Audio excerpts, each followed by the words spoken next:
최근에 이제 대통령이 직접 3번이나 국민들 향해서 담아냈지 않습니까? 여기 말들이 많습니다. 선생님은 어떻게 보셨어요? 그래서 연쇄 방화범이 아닌 연쇄 담화범이라는 말이 있더라고. 근데 정말 3차에 걸친 담화가 정말 연쇄 담화범 수준이죠. 그래서 국민들이 뭔가 우리 대통령께서 품위가 있고 그래도 우아한 분으로 생각을 오랫동안 그렇게 믿어왔습니다. 예. 했던 사람들도 요즘은 좀 정신질환이 있으신 분이 아닌가라고 다들 그런 정도로 이걸 사태를 심각하게 보고 있고 그 말은 지금 뭐냐면은 당신 스스로 문제를 정확하게 파악할 능력이 없고 예. 그리고 모든 담화가 그분 자신이 쓴 것이라고 믿는 사람은 아무도 없고 예. 그러니까 결국 그 담화 3차례의 담화라는 것은 아직도 그를 둘러싸고 있는 청와대의 수준을 반영하는 거죠. 근데 거기에 가장 국민들이 분노하는 것은 우리나라는 어떻게든 유교 국가예요. 유교 국가라고. 이 조선 왕조로부터 이 유교 국가라는 거는 이 치자의 도덕성이 가장 중요한 거란 말이에요.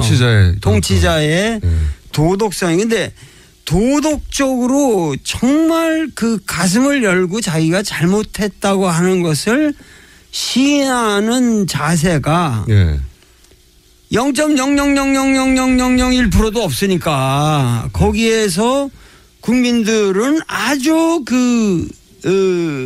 분노를 느끼는 것이고 그리고 과거에는 그러한 박 대통령의 태도에 대해서 이제 국민들은 지금 아까도 김성태 의원님이 여러 가지 말씀을 하신 것 같은데 그런 모든 걸 떠나서 국민들의 마음을 달랠거나 그 대통령으로서 민의에 보답한다고 하는 하등의 지금 의사 표시가 없는 겁니다.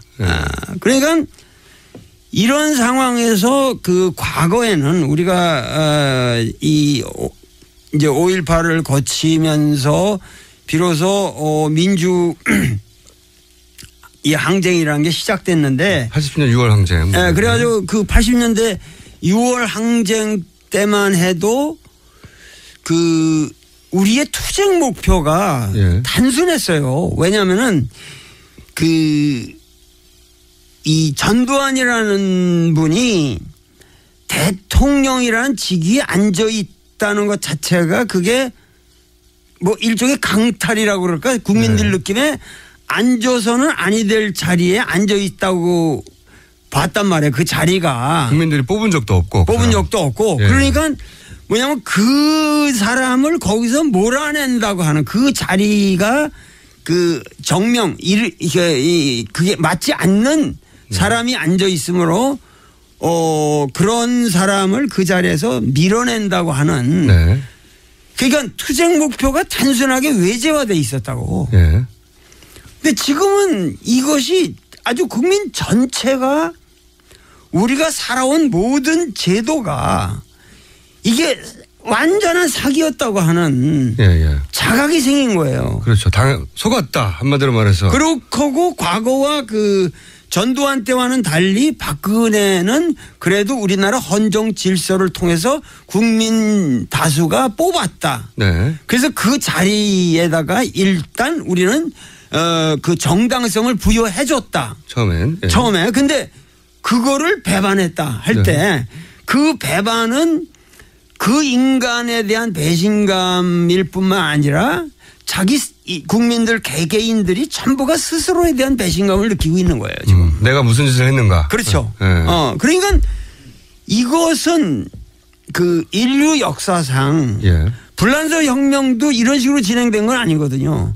미국 혁명, 미국의 민주혁명도 이런 식으로 진행된 건 아니에요. 어떤 차이가 있는 거죠? 전부 외제화돼 있는 미국의 독립선언이라는 거는 영국 놈들이 부당하게 밖에서 우리를 찍어 누르니까 그거 걷어내고 우리가 스스로 자립하겠다 이런 얘기 아니에요. 그러니까 영국 놈들이요. 예, 이거 전부가 외제화돼 있었어요. 예, 예. 싸울 대상이 밖에 있었던 거죠. 밖에 있었죠. 예. 근데 전 국민이 거의 100% 예. 스스로와 투쟁을 해가면서 이 어려운 게임을 해나가고 있는 것은 인류 사상 유례가 없다.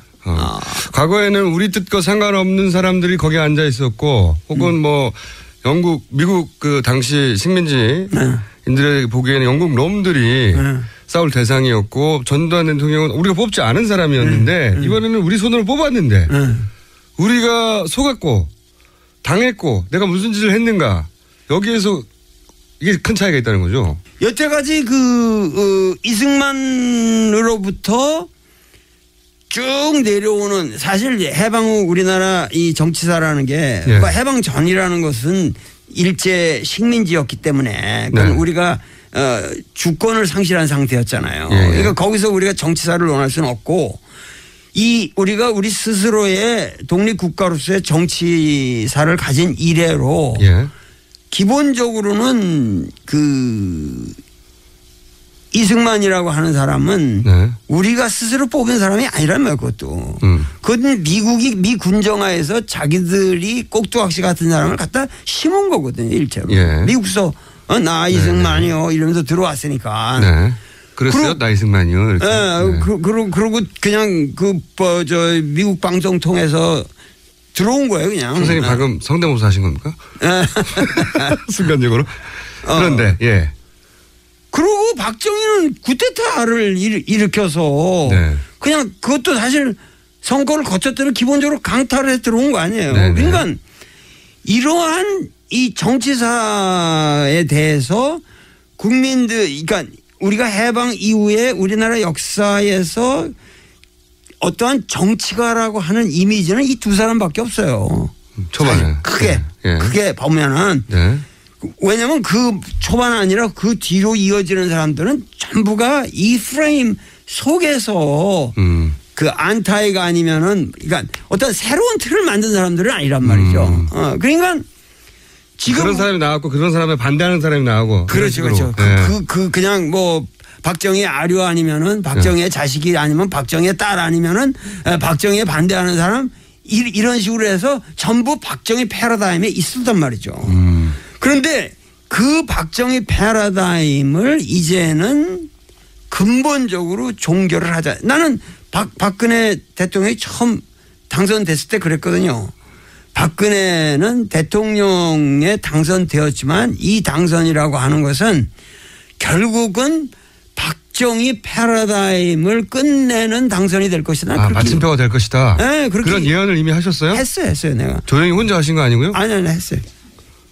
그러니까 그때만 봐도 예. 저 여자 수준으로 예. 도저히 그 아버지를 빛낼 수 있는 사람이 아니라 돼서 아버지도 뭐 그 문제가 많은 사람이지만 그 아버지조차도 그 아주 영락시킬 망해먹을 사람이다. 난 그렇게 봤죠. 그렇게 말씀하셨나요? 혹시 결과를 보고 지금 얹혀가시는 거 아니에요? 아니. 그건 그런 정도야 충분히 볼 수 있죠. 왜냐하면은 그것이 자라나온 배경이라든가 모든 사람 인상을 보거나 벌써 이렇게 사람이 이렇게 이 경직돼 있잖아요. 얼굴 자체가 항상 보면은 이 모든 게 이 정치라고 하는 것은 항상 이 대화와 항상 이 소통과 이 개방된 어떠한 이 교섭에 의해서 이루어지는 건데 네. 저런 특이한 성격의 사람이 과연 어떻게 정치를 할 것인가 나는 상당히 회의적이었죠. 그러면 지금 대충 말씀하셨는데 우리 역사에서 박근혜 대통령이 지금 이렇게 국민들의 요구에서 점점 코너에 몰리고 결국은 어떤 방식으로든 이제 물러나게 될 것 같은데 그거를 정치권에서는 지금 막 뭐 여러 가지 논의를 하고 있는 와중이고 탄핵이다 아니면 뭐 협상을 하자 아니면 뭐 4월 어쩌고 저쩌고 등등등 절차와 기술적인 방법을 얘기하고 있지만 여하간 이렇게 해서 한 시대가 끝나는 건 우리 현대사에서 보면 박정희 패러다임의 마침표가 되는 겁니다. 정말이다. 예. 근데 이 사람은 지금 퇴진할 의사가 아무것도 없습니다. 그것도 0.0000001도 없는 거예요, 지금. 선생님 보시기에. 없는 거예요. 그러니까 지금 뭔가 이런 그 스테이트먼트를 담화를 만든 사람들이 예. 요런 꼼수로 나가면은 우리가 시간을 벌 수 있으니까 그러면서 개헌 논의도 집어넣고 뭐 하면서 하면 여기 분열도 생기고 이러다가 또 이 지저분해지는 꼴을 보면 국민들에게 염증도 생기고 이러다 보면은 우리가 또 살아날 길이 생깁니다. 그러니까 지금 대의가 없는 거예요, 도대체. 대의. 우리가 원하는 거는 개인적인 살아날 지금 방도를 얘기하는 것이 아니라 국민이 바라는 대의.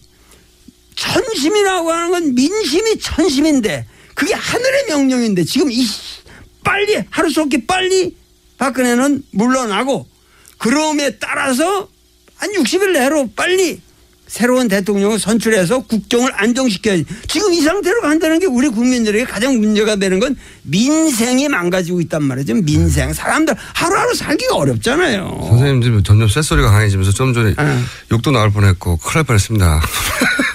생방송이니까 조심하겠습니다. 원래 선생님은 대선 주자들 릴레이 인터뷰 직접 하시기로 유명한데 최근에 또 시작하셨더라고요. 이미 만난 분들도 있던데 안희정 충남지사에 대해서는 잠깐씩 짚어보면 그런 대선 주자들을 플라톤적인 성격이 강하다 하셨는데 이게 무슨 말씀입니까? 짧게 설명해 주세요. 네. 아니 안희정은 하여튼 철학이 있는 사람이죠. 자기 나름대로 소신이 있고. 보시기에 철학자의 입장에서 보기에 좀 철학이 있네. 자기 생각이 그 국정에 대한 아주 뚜렷한 생각이 있고 특히 그 서민들 이 농촌 문제라든가 이렇게 핍박받는 이 층에 대해서 하층민이라고 그럴까 그런 우리가 쳐다보지 않는 바닥을 어떻게 개선해야 되는가 하는 데 대해서 굉장히 깊은 통찰력이 있는 사람이에요. 그리고 남경필 경기도지사 그 다음을 진행하셨던데 누군지 모르겠는데 헤라클레스는 아는데 헤라클레이토스 적이다 이렇게 표현하셨는데 이게 어떤 겁니까? 헤라클레이토스 적이? 그러니까 헤라클레이토스는 만물유전이라는 말로 표현이 되는 히랍 철학자지만 뭐냐면은 플라톤은 상당히 이상주의적인 불변의 뭐가 있고 헤라클레이토스라는 거는 항상 변해가는 이 천지 만물과 더불어 의식이 같이 간다는 얘기죠. 그래서 남경필은 말랑말랑하고 항상 변화에 적응하고 이번에도 제일 먼저 탈당을 했고 그만큼 사람이 순수하고 귀엽고 상당히 순수해 사람이. 그렇게 보셨고 아직은 안 하셨는데 그래도 이제 사람을 관찰하시는 게 예리하고 취미기도 하시니까 예를 들면 최근에 급부상하고 있는 이재명 성남시장은 어떻게 보십니까? 간단하게. 그 사람은 상당히 뭔가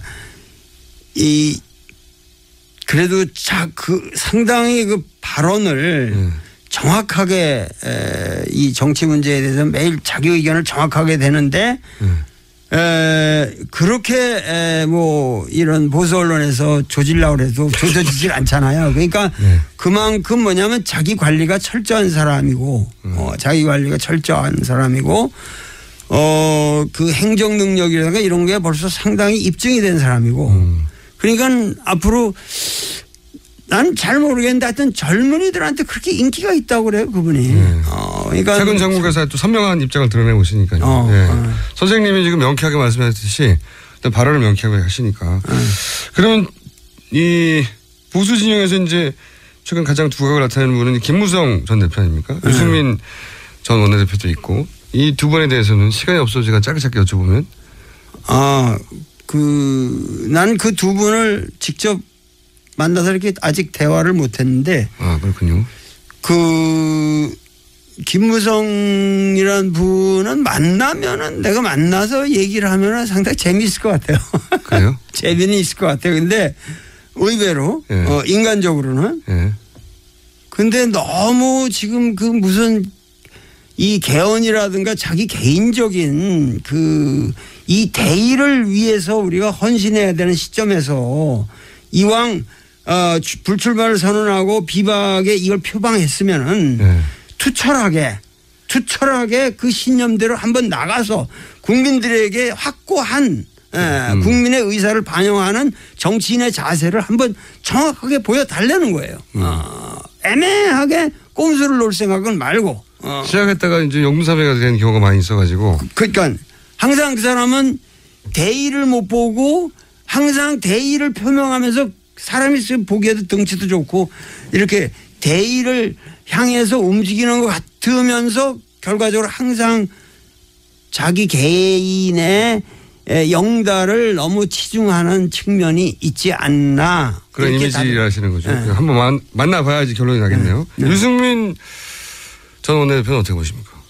그분도 마찬가지죠. 지금 상당히 중요한 입장에 계시니까. 그리고 그분이 말씀하는 걸 보면은 상당히 정확하게 사태를 관망하고 있고 추진하고 있고 난 그분에 대해서 상당히 존경을 표하는데 그분도 과거에는 박근혜를 대통령으로 만드는데 뭐 1등 공신이었던 사람이니까 그러니까 그러한 여러 가지를 볼 적에 지금 보다 선명하게 자기 입장을 일관해서 박근혜를 탄핵하든지 이 전국의 개인을 돌보지 말고 일단은 이거를 마무리 지는 어떤 새로운 국면을 만들어 놓고 거기서 그런 새로운 아리나에서 격투를 하더라도 새로운 격투를 하자.